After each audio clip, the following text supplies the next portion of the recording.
The recent discourse surrounding Martin Scorsese's excellent essay on Federico Fellini and the modern film industry has brought a predictable amount of terrible opinions on social media. One of the most disheartening things has been to see aspiring filmmakers dismiss the importance of classic cinema or anything released prior to the 1980s. I attribute that to their young age and sheer ignorance of the endless possibilities that cinema entails. From my own experience, when you are young, you tend to mainly watch new releases and highly acclaimed films, delving into the filmographies of Christopher Nolan and Quentin Tarantino, and rightfully being blown away by their craft. But a sign of growth is understanding that these filmmakers were greatly influenced by countless films, some more famous than others.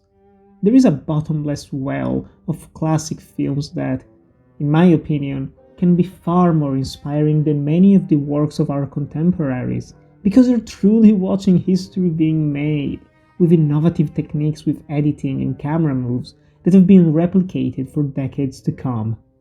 In this list, I wanted to highlight 10 short films from 7 different decades that I have found to be particularly inspiring for myself, broadening my horizons to what was possible in filmmaking and discovering many underrated directors that you never hear mentioned in mainstream discourse. You've likely heard of some of these, and I hope that I can intrigue many of you to watch all of them and dive deeper into these filmmakers' works. Louis Buñuel's Chien Andalou is a classic piece of surrealist cinema. Born as a collaboration between Buñuel and Spanish painter Salvador Dalí, the film is an absolute treat for the senses. Ditching a linear approach to storytelling, there are constant jumps in time, changes in characters, and non sequiturs that make for a watch that is simultaneously amusing and disturbing. It's dream logic, in the sense that nothing makes sense on a literal level, but it simply works intuitively. Dalí and Buñuel took inspiration from actual dreams they had, and they decided to remove any connecting tissue between one sequence and another, creating the discomfort and insanity that is key to the film. The imagery on display is iconic, with the cut between an eye being sliced open and a cloud going over a moon having been homaged in myriad of films.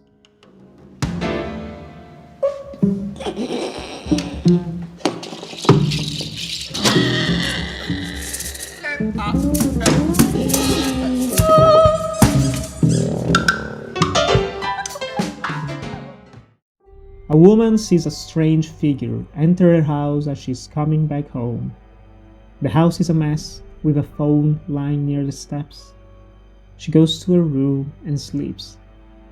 We now see the same scene again, only with slight variations and a knife rather than a phone at the bottom of the stairs. Maya Deren's Meshes of the Afternoon is one of the best loop films ever made, and one of the finest experimental films from the 1940s. The film was made entirely by Deren and her then husband Alexander Hamid, who mainly helped as cameraman. This is a wonderful example of ingenuity and extensive knowledge of cinematic techniques, making a film seem more complex than it really is.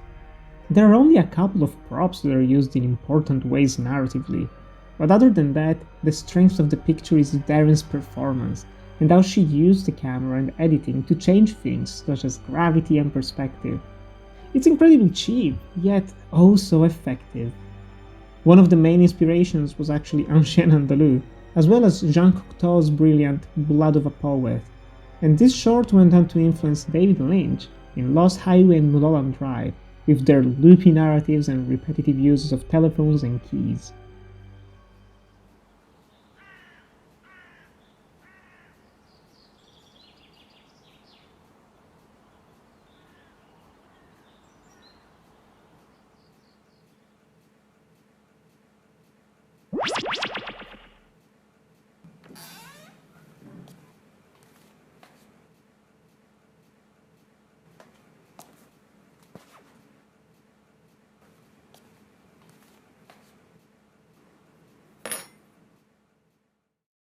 Released 10 years after the liberation of Nazi concentration camps, Night and Fog by Alain Resnais is one of the most harrowing documentaries you can watch. The film features voiceover narration written by French poet and Holocaust survivor Jean Carroll, over newly constructed footage of the abandoned camps of Auschwitz and Majdanek, mixed with archival footage taken by Nazi officers and liberation troops. Unlike many other fiction films that have been made on the Holocaust, this one is brutally honest with what happened in these camps, showing the unflinching hate and violence that these poor souls had to endure over many agonizing years of torture. However, what sets it apart from simply watching the showreel footage that George Stevens and other directors shot is the poetic, melancholic, and harrowing beauty of Carroll's words.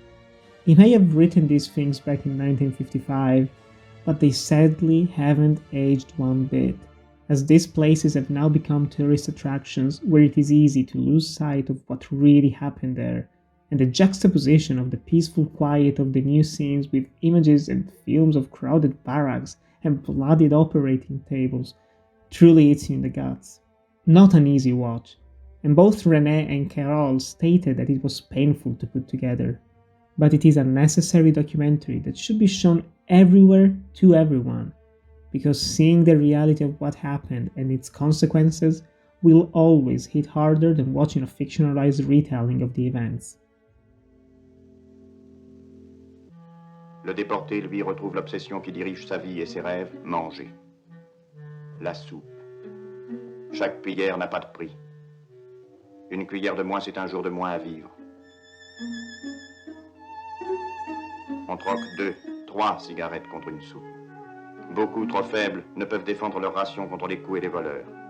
Ils attendent que la boue, la neige les prenne.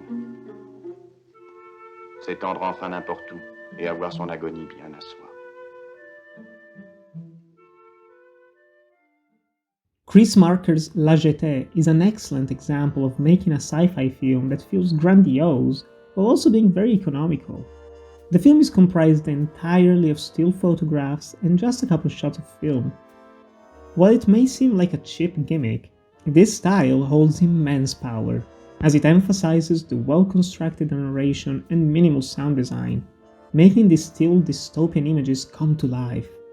The editing is key in making the film successful, as it adds to the emotional intensity of this unusual time travel narrative, with fade-outs and cut-ins heightening the tension and engrossing the audience even deeper. It is also a great example of how to tell a sci-fi story without needing complicated effects or sets, leaving much of it to the viewer's imagination, focusing more on the romantic sensibility of Marker's script rather than anything more fantastical. This short has been touted as one of the greatest ever made, and rightfully so. It was also the main inspiration for Terry Gilliam's 12 Monkeys, which almost works as a remake of La Jetée. Comme en rêve, il lui montre un point hors de l'arbre. Il s'entend dire « Je viens de là ». Et y retombe à bout de force. Puis, une autre vague du temps le soulève. Sans doute lui fait-on une nouvelle piqûre. Do you like how filmmakers such as Martin Scorsese, Quentin Tarantino, Stanley Kubrick, David Lynch, John Waters, and many others utilize famous popular songs in an ironic way, juxtaposing disturbing and peculiar images with lighthearted music? Well, you have to owe all of that to Kenneth Anger, who popularized this style of editing and use of music, with Scorpio Rising being widely recognized as his masterpiece. But wise men never fall in love, so how are they to know when we met?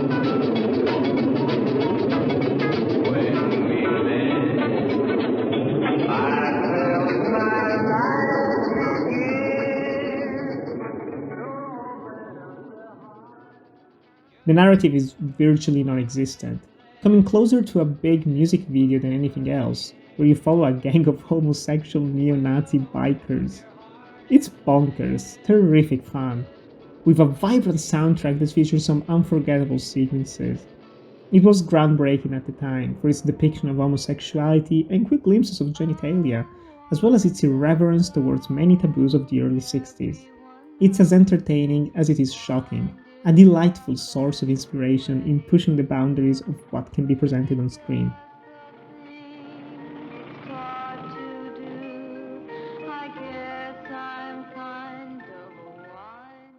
Fru Farrokhzad's The House is Black is one of the most touching documentaries I have ever seen.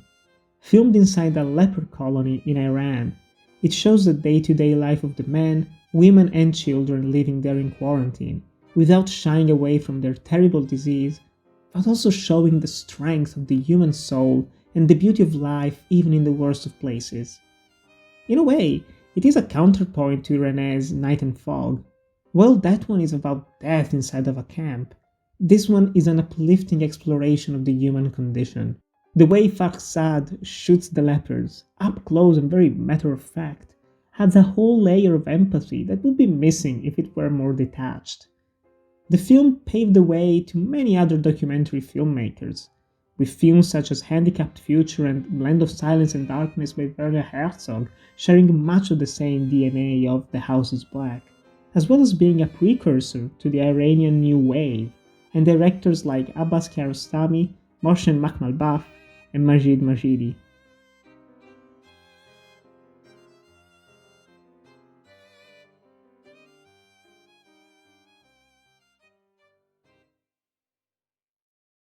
While he was struggling to get distribution for his feature debut, Who's That Knocking at My Door?, a young Martin Scorsese made a short film titled The Big Shave.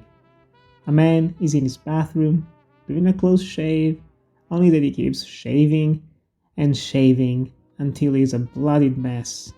The notes of Bernie Berrigan's I Can Get Started playing in the background, creating tonal dissonance not unlike what Anger accomplished in his works. The short shows early signs of the greatness that was to come from this legendary director, with carefully calculated shots, gruesome details, and hidden depth. The original title for the picture was Viet 67, with the man shaving working as a metaphor for the self-harm that was the United States' involvement in the Vietnam War. The change in title was meant to keep this theme vaguer, broadening the meaning that one can find in this short. It is 5 minutes long, without dialogue, and shot entirely with one actor in an enclosed space, and it is incredibly effective.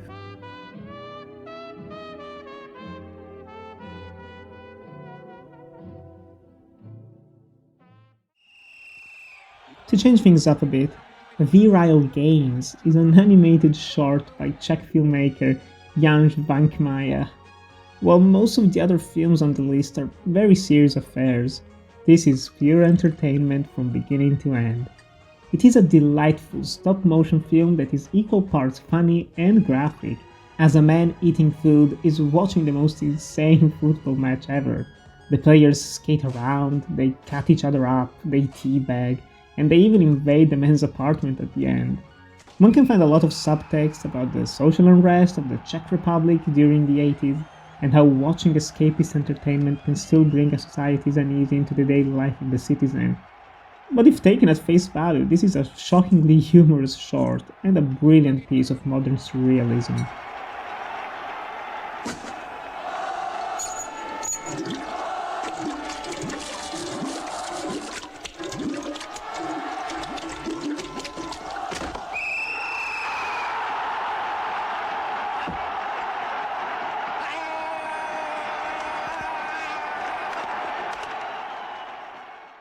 Gaspar Noé is quite famous for being one of the most controversial filmmakers of our generation, and he already shocked audiences when he premiered his short film Carne at the International Critics Week in Cannes, where he won the top prize.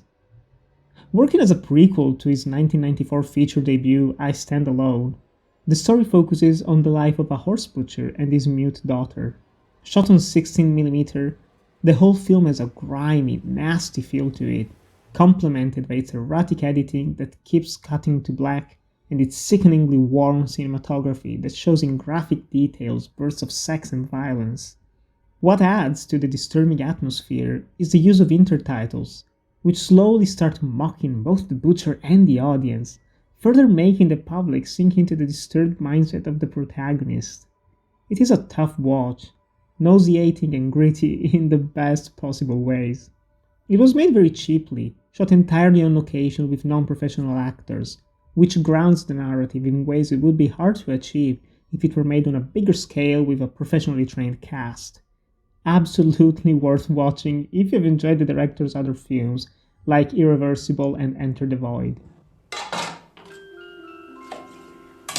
Enfin, le temps vient de vrai jour, on retrouvera des brouillards et des nuages gris sol sur toutes les régions du nord et du nord-est, de régions parisiennes et Normandie. Le soleil percera plus tôt en Bretagne, en Normandie, et au contraire sera plus tardif du côté de la Lorraine et de la Franche-Comté. Quelques nappes de brouillard dans le sud-ouest disparaissant très vite. Dans la journée, prédominance du temps ensoleillé, souvent du ciel bleu avec une tendance orageuse dans le sud-ouest. Quelques nuages d'orage. Lastly, I wanted to highlight my favorite short film from 2020 from my favorite director, What Did Jack Do by David Lynch. Originally screened at the Fondation Cartier pour la Contemporaine in Paris in 2017, it was released last year on Netflix. Similar to many other shorts featured on this list, it is small-scale, surreal, innovative, relying more on creativity than high-quality effects and complicated narratives. The seemingly nonsense story homages classic noir cinema, as a homicide detective interviews a monkey suspected of murdering someone. More so than other films I've talked about today, this one rewards repeated viewings, which make the narrative increasingly clearer, funnier, and tragic. But nothing beats the first time watching this. The talking monkey with human lips, the long silences between each interaction, the unexpected references to orangutans and chickens, and the surprise musical number towards the end are something that took me completely by surprise on my first viewing, but have now become a source of comfort. It is 100% a David Lynch film, funny in a way that works for very few people, but it is very gratifying in the long run, and a perfect example in having a clever, unconventional script to make up for limited resources. I'm lucky to have my life, let alone the hair on my body. Are you going to drink your coffee?